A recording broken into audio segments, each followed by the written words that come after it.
Aaron Charles Martin, a BS Criminology student here at PCR, and today I'm visiting one of the labs that I'm most excited to try. I chose this lab because it gives us a chance to experience real-life crime scene scenario as a controlled environment.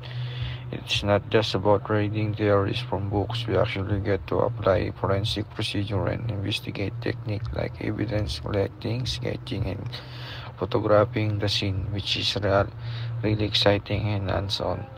From this lab, I expect to gain skills as a proper crime scene management, evidence preservation, critical thinking, and attention to detail.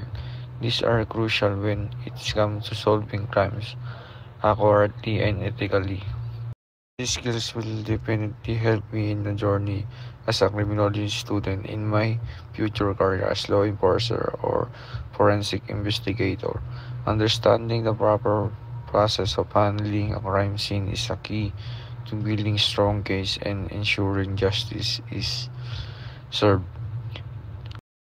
Thank you for watching, and I'm looking forward to exploring more